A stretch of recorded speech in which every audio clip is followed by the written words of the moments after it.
Bien, pues aquí continuamos, a vuelta de publicidad, seguimos y ya entramos en nuestra segunda parte de El Vértice. Y vamos a comenzar, como hacemos habitualmente, poniéndonos ya en contacto con realización, donde está nuestra compañera Irene Jodar, que nos hace un resumen de las noticias más destacadas de esta semana. Irene, ¿qué tal? Buenas noches. Hola Jorge, muy buenas noches. Como cada jueves vamos a hacer un repaso por las noticias más importantes que han sucedido aquí en la Ciudad del Sol en los últimos días. Tras tomar posesión de forma oficial como consejero de Fomento e Infraestructuras, Pedro Rivera Barrachina ha realizado su primer acto oficial en Lorca, una reunión mantenida este miércoles con el alcalde Francisco Jodar, que sirvió de primera toma de contacto para supervisar los proyectos de la llamada ya Nueva Lorca. Y es que, según Rivera Barrachina, la reconstrucción total de la Ciudad del Sol es prioritaria para el gobierno regional. Cigarrillos por claveles para concienciar contra el tabaquismo con motivo de la celebración del Día Mundial sin Tabaco. Esa ha sido la iniciativa que se puso en marcha este martes en la Ciudad del Sol. El lema de este año es Activemos los espacios libres de tabaco, bajo el que se informa de los riesgos del tabaquismo activo y pasivo y de la necesidad de promover espacios libres de tabaco en distintos entornos. Los agricultores de las pedanías altas de Lorca reclaman recursos hídricos para poder continuar con sus cosechas, una situación que también preocupa al sector ganadero, y es que no hay suficiente agua, circunstancia que está poniendo en peligro la supervivencia de 200.000 cabezas de ganado. Por eso agricultores y ganaderos piden medio hectómetro cúbico de agua y que ésta sea de calidad. Anuncian movilizaciones para los próximos días. La primera cita será este domingo en la carretera que atraviesa la pedanía lorquina de La Paca. El Ayuntamiento ya ha aplicado la ley de sustitución para impulsar la reconstrucción de 327 viviendas del residencial San Mateo y del nuevo barrio de San Fernando de Lorca. La edil de urbanismo Saturnina Martínez ha explicado que en el caso del residencial de San Mateo se ha aprobado aplicar esta herramienta a solicitud de la comunidad de propietarios para 3 viviendas y 2 plazas de garaje, mientras que en San Fernando se aplicará este mecanismo a petición de los promotores de la reconstrucción de un total de 78 casos. Bueno, Jorge, pues estas son las noticias más importantes de los últimos días. Ahora espero vuestras respuestas y opiniones en el debate. Muchas gracias, Irene, y vamos ahora a saludar y a presentar a quienes me acompañan aquí en la mesa. Está conmigo esta noche Ángel García Aragón. ¿Qué tal, Ángel? Buenas noches. Hola, buenas noches, Jorge. Encantado Bienvenido. de estar contigo. Pues un placer tenerte aquí una vez más. También está José Antonio Gallego. ¿Qué tal? Buenas noches. Buenas noches, bien hallados. Bienvenido. Y también está David Torres. Buenas noches, David. Buenas noches, bien hallado. Pues estupendo, aquí tenemos a 3 caballeros que van a comentar las cosas que nos ha propuesto Irene y algunas otras, por supuesto, porque además, pues he de decir que hace un momento, antes de empezar, antes de que terminase la publicidad, estábamos comentando, y estaba precisamente Ángel hablando de una conferencia sobre el Quijote que va a tener lugar el próximo lunes, ¿no? Olvidanza ¿Sí? del Quijote, en la relación de Cervantes con nuestra ciudad, que sabes que hay una exposición en el Museo Arqueológico en relación a eso, pero va a haber una conferencia del antiguo archivero municipal, de Juan Guirao, sobre parte de esa relación de Miguel de Cervantes con Lorca, y creo que una de las cuestiones principales es que un compañero, no estoy seguro si de galera, cuando estuvo preso, o en la batalla de Lepanto, el compañero de Miguel de Cervantes era lorquino. Y creo que lo va a exponer en esa conferencia, que es el lunes a las 8 en el Aula de Cultura de Caja Murcia. Vaya. Bueno, sabéis que hay una novela de un escritor lorquino que hace que el Quijote venga a Lorca, digamos por una extraña cosa así, resucita, digamos, aquí en Lorca, y se encuentra pues con la Lorca actual y recorre las calles de Lorca y todo eso. Es una novela muy interesante, es pues de José Andreu, que es el nombre del escritor. Lo digo por si queréis buscarla y conocer esa novela. Estuvimos hablando con él precisamente aquí en este programa. Bueno, ¿por dónde empezamos? ¿Qué es ahora mismo lo que habéis, no sé, esta mañana en los bares, como suelo preguntar, tomando café, ¿de qué se hablaba? A ver, José Antonio. Yo es que... No tomar café en los bares, vale. Desayuno en mi casa, pero mucho me temo que la noticia que está corriendo hoy por toda España pues el panorama que se avecina con las elecciones generales que tenemos por ahí, aunque mucha gente no quiere saber mucho. Yo pensaba que era la paliza que le dimos a Corea ayer, ¿no? Bueno, no, y es que eso estábamos tan acostumbrados que es tan que es algo que ya tenemos que dar por hecho. Pero yo creo que esa es una preocupación latente que hay en la sociedad de toda España, bueno, Lorquino también. Abundaremos como en hablaremos ello. de eso. Pues abundaremos de ello, evidentemente.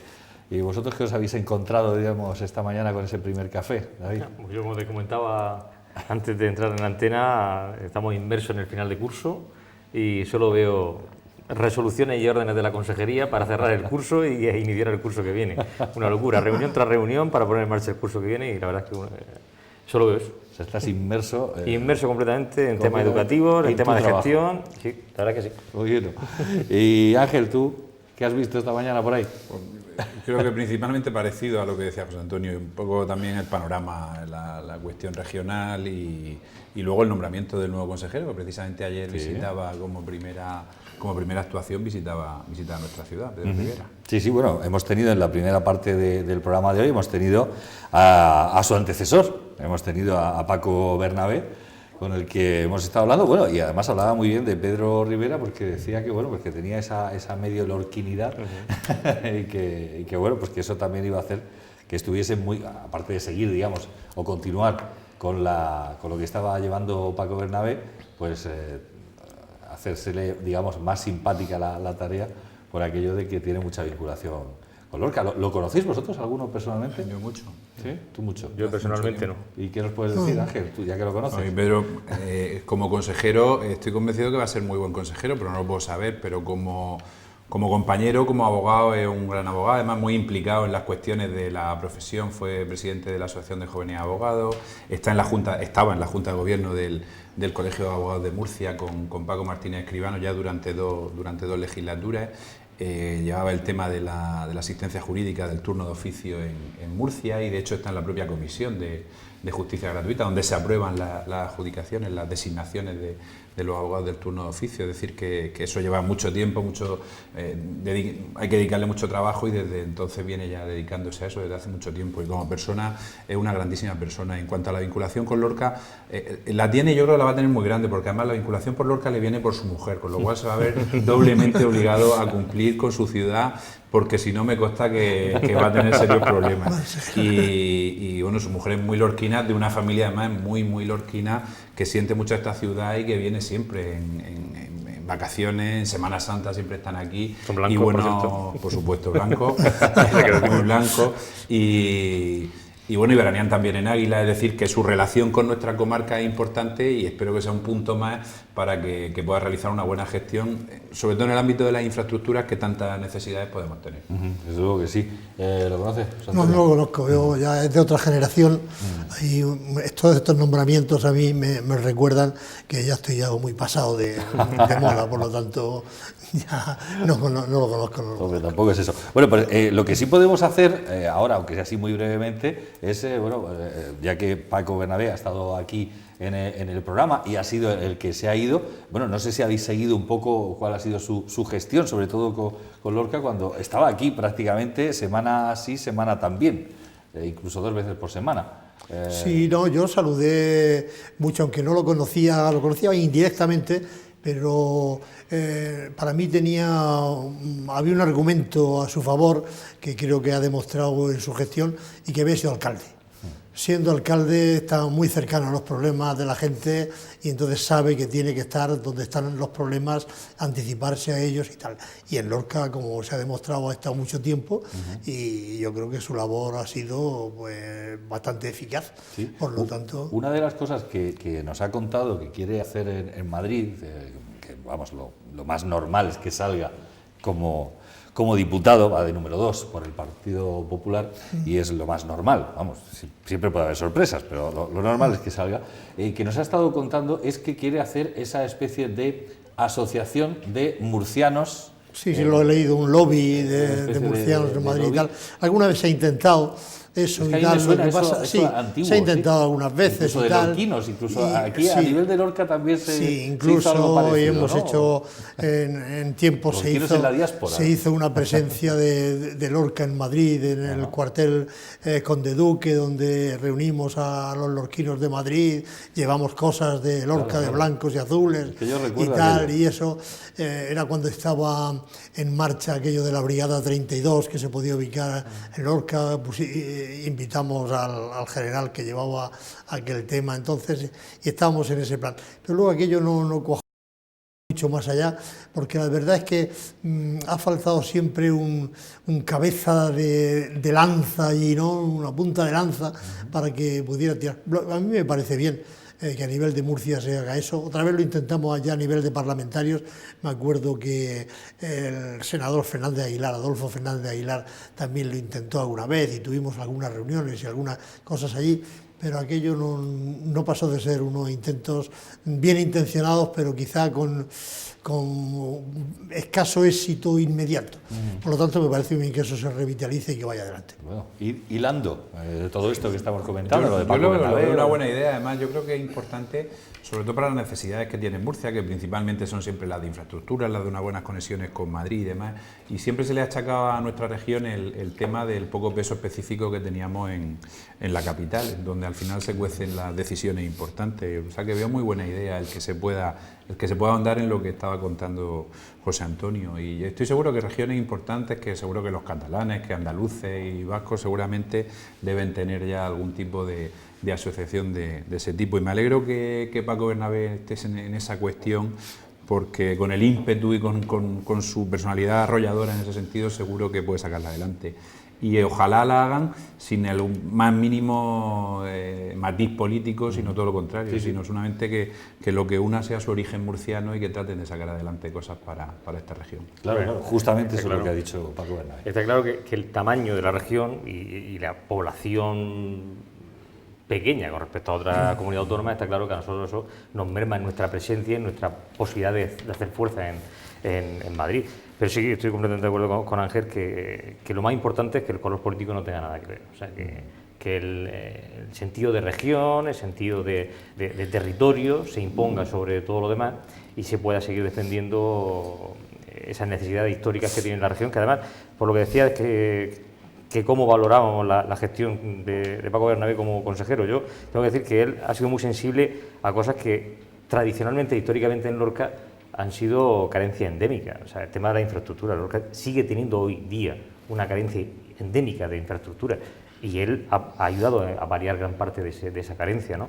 Luego esa sensibilidad también con el tema de la reconstrucción de las viviendas en sí. De lo que es la calle, que es lo que usamos día a día, las plazas, los rincones de uso público. Y luego también esa vinculación que al final tiene también con esa parte más cultural, que al fin y al cabo también tiene una relación directa con las actuaciones que se llevan a cabo desde una consejería que a priori no tiene nada que ver, pero que al final sí tiene una relación en tanto en cuanto si las actuaciones no se hacen de cara también sobre todo en el casco histórico, en el centro de la ciudad y demás, en una ciudad tan particular como la nuestra, si no se hacen de cara a eso, se puede dar lugar a grandes problemáticas, ¿no? Yo creo que la verdad es que en ese aspecto yo en general haría un balance muy positivo y espero que el nuevo consejero, con esa relación que decía Ángel, que la verdad es que eso es muy importante, el hecho de que el lorquinismo le venga por la parte femenina de la pareja, eso es muy importante, ¿eh? Las mujeres mueven mucho. Bueno. Una cuestión más de Paco Bernabé, el tema que yo creo por encima de su labor política y demás, pero que sin lugar a dudas tiene importancia, sobre todo porque no todos los políticos, de hecho sus antecesores en el cargo, ninguno ha sido así, ha sido la cercanía. Yo a Paco lo he visto muchas veces y de hecho en la televisión y demás lo veía mucho por la calle, hablando con ciudadanos, con unos, con otros. Por ahí teníamos una foto de él en una mesa de camilla con la Asociación de Amas de Casa de Lorca, es decir, que está muy en contacto con los ciudadanos, con las asociaciones, con los colectivos, lo que yo creo que le ha hecho tener una percepción más cercana todavía las necesidades, más real de las necesidades que teníamos en Lorca, y eso yo creo que eso es muy de agradecer. Sí, eso le da por haber sido alcalde, como he dicho, y todos los políticos deben de pasar por la alcaldía.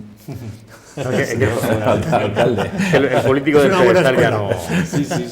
no va con los asociados y el político que lleva el pedestal Está claro que eso no va con la política.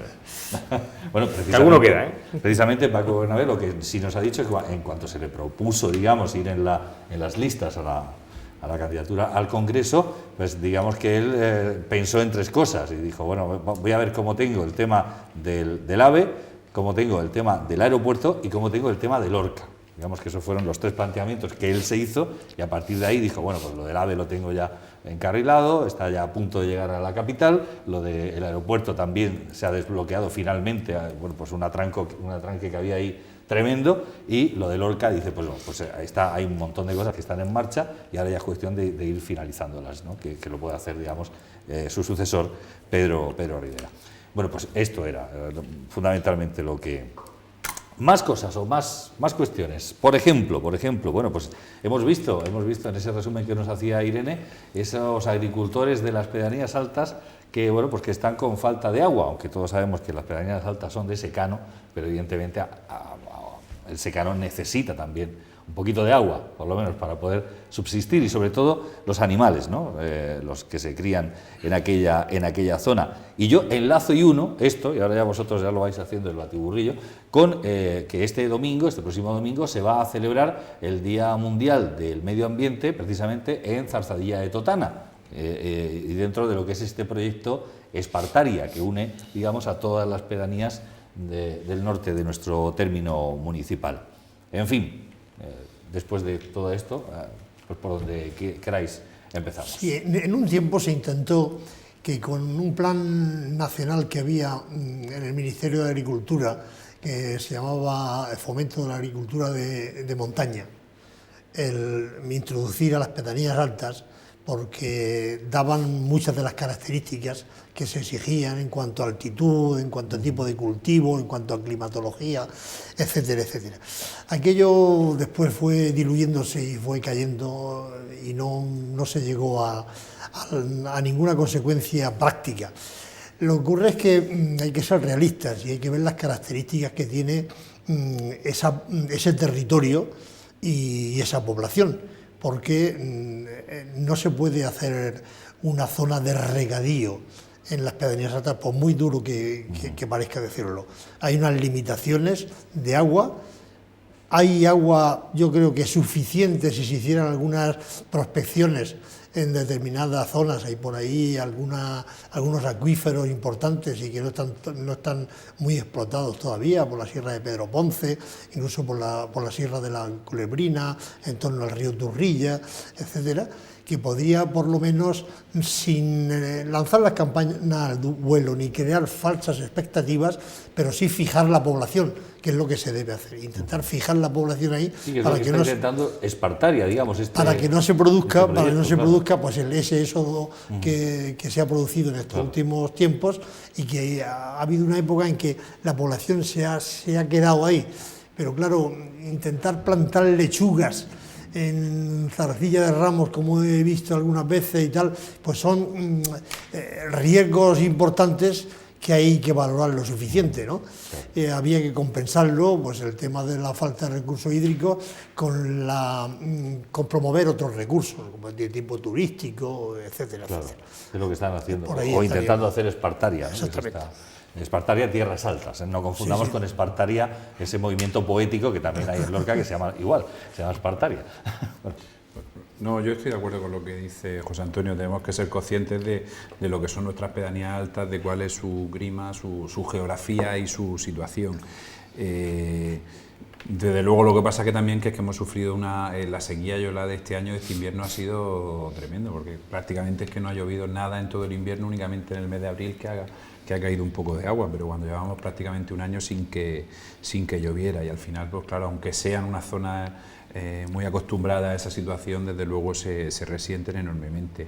Y respecto al tema de Espartaria, desde luego creo que están haciendo un gran trabajo. Bienvenida y su equipo están siendo tenaces y creo que van a empezar a obtener resultados pronto, porque hay que resaltar. Anoche me parece que estaban en esta casa, estaban aquí en televisión y las estuve viendo y desde luego creo que van a hacer están haciendo un trabajo muy importante y que hacía falta en las pedanías altas que quedan un poco más alejadas de nuestra ciudad. Claro, que incluso los lorquinos, digamos, de la ciudad y de las pedanías del sur desconocemos muchas cosas de esas pedanías altas. Hay gente que no lo ha pisado nunca, ¿eh? Claro. De hecho, yo tengo que confesar que bueno, alguna vez había estado, pero hasta que tuve un destino durante un año, cuando estaba de interino en la docencia, tuve un destino durante un año en el IESO de La Paca, yo no conocía aquella zona. O sea, eso típico, va a las fiestas de COI porque te invita un amigo, va a conocer algo por el territorio y tal, pero realmente lo que es conocer un poquito más el territorio, a la gente, las costumbres, las tradiciones, lo que hay por allí.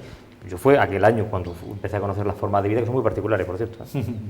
Son muy particulares, son gente con un corazón que no le cabe en el pecho, pero tienen una forma muy particular de entender la vida que no tiene nada que ver con el concepto que tenemos aquí en la ciudad, ¿eh? No tiene nada que ver. O las pedanías del valle.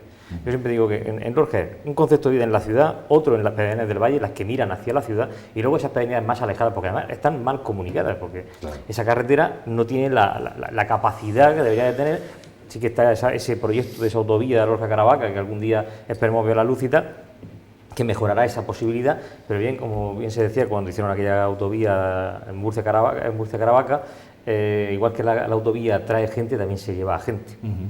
Y yo sí recuerdo, no hace mucho, estaba en un supermercado haciendo la compra semanal con mi madre, y el cajero era un exalumno mío de la PAC.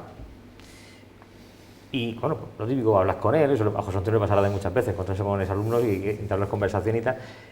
Y me dijo literalmente, es que allí no se puede vivir. Dice, ¿en qué vives si no? Ya. Me decía, dice, mis padres se dedican a la agricultura, dice, pero es que eso ya no va a ningún sitio. Eso me decían ellos. Claro, con respecto al tema de lo que es regadío y secano, en lo que es las pedanías del valle, ha habido mucho cambio de lo que era secano, hoy ha pasado a ser regadío. Y yo creo que en parte ellos también se sienten con cierta legitimidad para solicitar de que su territorio le ocurra lo mismo. Si los otros sí, ¿por qué nosotros no? Y eso es legítimo. Si a ti se te da o se te ha permitido, ¿por qué a mí no? Pero también es cierto que hay que ser consciente de la realidad física del entorno. O sea, aquello es lo que decimos popularmente un sequeral. O sea, eso es lo que popularmente lo vemos, es que es una cosa tremenda, tremenda. O sea, no tiene nada que ver con ese entorno más que estamos más acostumbrados a ver que el entorno de la huerta lorquina. Pero sí que a mí me chocó muchísimo esa forma tan tajante de decir que allí no se puede vivir. Y luego algunos más de la zona de COI, de la zona de la zarcilla de Ramos y tal, van por la misma línea. O sea, o trabajas en el tema del campo, o ya mucho menos, pero algunos en el tema de la cantera que hay por aquella zona y tal, o pare usted de contar. Con lo cual, al final, es el efecto llamada, es un poco, esto es como una cadena. Muchos lorquinos se van a Murcia, muchos murcianos se van a Madrid, Valencia, tal, y muchos lorquinos de pedanía se van hacia lo que es la ciudad. Es un efecto que está ocurriendo y es una realidad, ¿eh? Claro, de hecho, el Instituto de la Paca está condenado a cerrarse. O se convierte en una unitaria con el colegio. Claro, porque no hay alumnos, y no llegaba a 100 alumnos. El curso pasado, 90 y tantos alumnos había. Eso está condenado a unirse con el colegio y convertirse en una unitaria. De todas formas, esto se me ocurre a mí plantearos ahora una cuestión al hilo precisamente de lo que está diciendo David y de lo que has dicho antes, el tema de las infraestructuras, ¿no? Que tenemos unas infraestructuras. Claro, yo pienso, por ejemplo, en que la región de Murcia en sí tiene unas infraestructuras malas de por sí, porque desde la región de Murcia es muy difícil comunicarse con Andalucía, por ejemplo, pero ya no solamente a través del tren, que se cortó la línea, sino incluso de autobuses, o sea, es muy complicado, no hay esa permeabilidad entre Murcia y Andalucía, por ejemplo, ¿no? Por decir, entre Lorca y Cartagena, que hay una vía medio construida. Entre Lorca y Cartagena. Y está sin terminar. No, es que ahí voy. O sea, digamos que está la carencia de infraestructuras de la región de Murcia a nivel nacional, ¿vale? Luego la propia interna de la región de Murcia, que estamos fatal comunicados entre nosotros mismos. Y luego ya si cogemos el término municipal de Lorca, estamos pésimamente comunicados con nuestras pedanías. Es decir, aquí hay un problema realmente serio, porque ¿quién te dice a ti que si esas pedanías no tuviesen una comunicación buena, fluida, a través de transporte público o tal, no podrían servir como ciudades dormitorio precisamente para no abandonar esas casas que eran de los padres, de los abuelos y tal, y poder venir cómodamente a trabajar a la ciudad y volver allí y demás. Si no hay unas buenas comunicaciones, por eso digo, pues en autobuses dentro de la ciudad. Si fuese cómodo... ¿Qué está Juan intentando claro, hacer lo imposible para solucionar eso? Yo no sé si ese planteamiento sería cuestión de hacérselo o de que alguien se lo hiciera. No sé si alguna vez se lo han hecho los políticos que han tenido responsabilidad. No, lo que pasa es que como ciudades dormitorio están demasiado lejos. Para una urbe como Madrid, Barcelona y tal, pues 25 kilómetros, 30 no son nada. Pero aquí, efectivamente, aunque hubiera una autovía perfecta con Almendricos, con la parroquia o con Zarzallá de Totana, pues la gente preferiría vivir aquí porque, aparte del trabajo diario, luego están también los centros escolares y luego están también los centros de ocio. Es decir, ¿qué haces cuando sales del trabajo? ¿Te metas en tu casa? O sea, como ciudad dormitorio como tal, pero no es una vida que atraiga mucho a la gente. Por eso yo pienso que lo que sería prioritario es fijar la población que hay y mantenerla dentro de unos límites normales.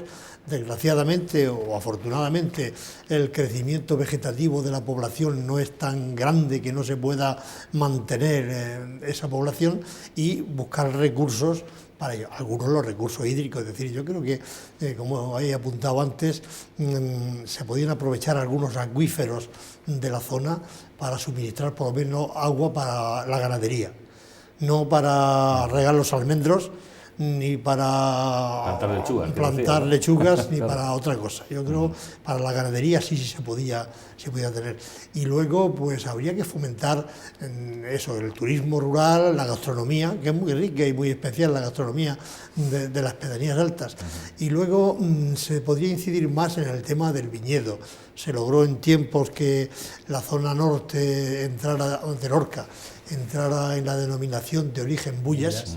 Entonces eso pues, abre unas puertas que quizá todavía no se ha explotado bastante. Si algo ha habido en Avilés y en La Paca, en Ventosete y tal, pero faltaría quizá profundizar un poco más en eso, porque según decían los técnicos en aquella época, cuando se pedía lo de la denominación de origen, el terreno que hay ahí es lo suficientemente apto como para unos vinos de calidad.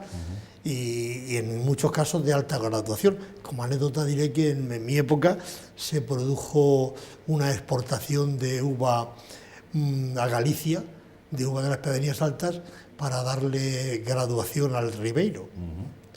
En aquellos tiempos, incluso antes de que estuviera todavía la denominación de origen Bullas.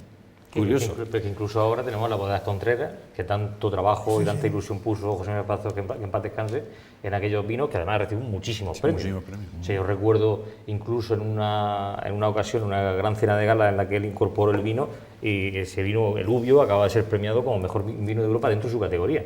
Mejor vino de Europa, ¿eh? Estamos hablando de un vino producido, se cultivado y producido aquí en el territorio de los Ríos. Con lo cual, yo a eso sumaría también infraestructuras hidráulicas para el tema del turismo y el turismo de salud. Me refiero a los antiguos baños de la Fuensanta. O sea, ahí yo creo que eso es una pata que tiene coja el turismo lorquino, porque el turismo lorquino puede ofrecerlo todo, prácticamente todo, pero falta trabajar eso. Hace unos años, hace como 10 años, yo recuerdo que hubo un proyecto para reactivar esos barrios de la Fuensanta, restaurar los históricos y crear un balneario junto a ellos ya moderno, y aquello quedó un poco...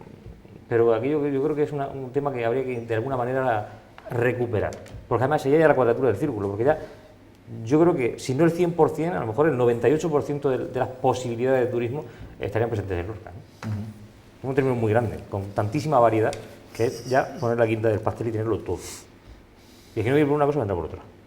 Yo estoy de acuerdo con lo que decís. Yo creo que hay que fortalecer las oportunidades que tenemos, las fortalezas que tenemos en nuestras pedanías altas, que son muy importantes. Y creo que pasan fundamentalmente por mejorar su principal vía de comunicación, es decir, que por fin se vuelva a hacer, se haga autovía Caravaca-Lorca, como lleva ese proyecto tantísimo tiempo por ahí, que cuando el terremoto ya lo dejaron, se aparcó creo, pero que creo que es fundamental, que además le vendría muy bien a la región porque le quitaría muchísimo tráfico a Lorca Murcia, que todos sabemos que va colapsada, sobre todo por las mañanas. Bueno, en realidad es horroroso. es la C3211, si Sí, no me equivoco, sí. es Caravaca Águilas, en Sí, realidad. claro, O sea, realmente. claro, que podían hacer toda autovía, Claro. porque también está ese trozo Sí, que sí, hablábamos es hace una semana, precisamente, que es un desdoblamiento lo que se hizo con la de Águilas. Sí, y que 2 veces se anunció que se iba a convertir en una autovía inteligente y nunca se hizo. Pues yo creo que desde luego había que abordar ese tema, la Lorca Caravaca, porque todo el tráfico que viene de Almería y de toda nuestra comarca hacia Madrid y hacia la zona norte de la región utilizaría esa vía, lo que haría también que las pedanías tuvieran mejor comunicación. Y luego la infraestructura turística de la zona, creo que hay algunas casas rurales, pero el único hotel rural que yo recuerdo que había cerró hace ya unos años y era muy bonito, el Casa Azul. Casa Azul, sí, La Casa Gonzalo. Azul. Sí, en las casas de Don Gonzalo, efectivamente, ya casi en el límite de la zona. Desde luego yo creo que eso hay que fortalecerlo y que hay que trabajar en el tema de las infraestructuras. Pues bien, Mal endémico. interesante. Mal endémico de Lorca. La infraestructura. Interesantes cuestiones que, bueno, pues que alguien algún día o alguna vez, pues imagino que cogerá este guante, ¿no? Este guante que nosotros desde aquí estamos arrojando. Bueno, más cuestiones o más cosas. También nos ha contado Irene, pues de la ley de sustitución. A mí me gustaría que, si sois capaces, bueno, Ángel seguro que sí, lo explicaseis a los telespectadores. La ley de sustitución, decíamos en San Mateo y San Francisco, esa era la noticia. ¿Qué es esto exactamente? La ley de sustitución es una reforma legal que hubo a la ley de propiedad horizontal y que surge cuando los problemas del terremoto de Lorca. Es decir, la ley de propiedad horizontal establecía que determinadas decisiones que se deben adoptar en un régimen de propiedad horizontal, en una comunidad de un edificio, se tienen que hacer por unanimidad. Eso hacía que en determinados edificios no se podrían rehabilitar, porque en el momento que a una persona no le interesara, que hubiera cobrado ya de su consorcio, y que no tenía obligación de rehabilitar la vivienda, pues a lo mejor con lo que había cobrado no le interesaba salir adelante, gastarse ese dinero en la rehabilitación del edificio, lo que hacía que lo que dificultaba que a lo mejor el 90% del resto de los vecinos que si estaban interesados quisieran sacarlo, pudieran sacarlo adelante. Por eso es por lo que para Lorca se hace a nivel nacional, se crea esta ley de sustitución forzosa que establece que no hay esa minoría de bloqueo que bloquearía el sacar adelante esas cuestiones. Y parece ser que se va a sacar en estos dos edificios ya cuyos problemas específicos pues no puedo tampoco conocer, lógicamente. Tampoco nos vamos a meter en esos detalles, ¿no? Pero evidentemente, bueno, pues ahí está, se queda desbloqueado gracias a esta ley de sustitución, que bueno, pues que nos ha explicado Ángel García Aragón. Hablando de esto, pues podemos enlazar también con el tema del catastro, y es que parece ser que se va a volver a revisar el catastro por fin, cosa que va a beneficiar seguramente a muchísimos lorquinos, porque al parecer se está pagando en algunos casos con algunas tasas, digamos, desmesuradas. Completamente injusto además, y yo creo que a veces confiscatorio. Muchos vecinos, el tema surge cuando la vorágine urbanística que se desarrollan, se hacen urbanizables tantísimos terrenos y que dan lugar a que la ley del catastro inmobiliario dice que una vez que sea urbanizable que lo pagas como urbano, pero claro, son terrenos donde únicamente se han clasificado por el plan general como urbanizables, pero no ha habido absolutamente nada, ni hay calles, ni hay farolas, ni hay aceras, ni hay infraestructura de saneamiento, ni agua potable, ni absolutamente nada, es decir, son terrenos que están exactamente igual. Muchos de estos casos el propietario ni siquiera había solicitado su transformación en suelo urbanizable, sino que le había pillado colindante con algún convenio urbanístico o con algún terreno que había comprado una promotora. Pongo un caso en La Escucha.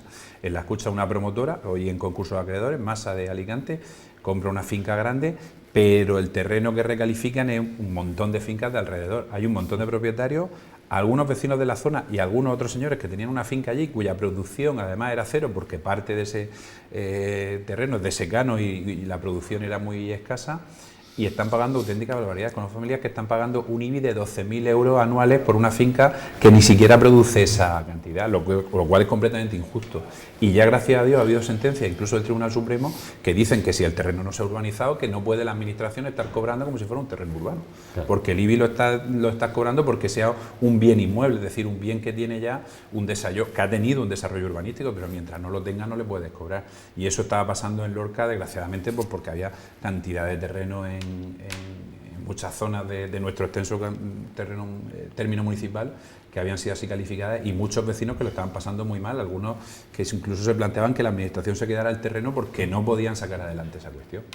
Estamos hablando de locura. O sea, si a una familia normal el poder llevar, o sea, asumir el costo del IBI de su vivienda o de una segunda vivienda que tengan en el campo, ya es un esfuerzo importante, pues en este caso que plantea Ángel, es una locura directamente. Y luego traía también otro tema de la valoración que se hizo en la última revisión del catastro de determinadas zonas de inmuebles que hay, sobre todo en barrios. De hecho, se están vendiendo ahora mismo viviendas muy por debajo del valor catastral que tiene eso, y luego la administración le reclama al comprador la diferencia que hay. Eso se está dando en algunos sitios. Me imagino que esta revisión del catastro tendrá también en cuenta esa valoración que se hizo al alza. ¿Y por qué se hizo todo eso? Pues yo creo que era por las expectativas que estaba creando el boom urbanístico de la época. Y entonces pues todo se creía que iba a ir a más y no se tuvo en cuenta que las cosas podían estallar, claro, como estallaron. Estallaron en el 2008, si no me equivoco. Más o menos, sí. Si no me equivoco. Estamos en el 16, ahora se dan cuenta. Bueno, ahora ya... Sí, la administración es que es muy lenta. Va lenta la cosa. Va lenta la cosa. En fin, la cosa que va despacio, evidentemente. Bueno, pues vamos a detenernos durante un minuto y volvemos enseguida.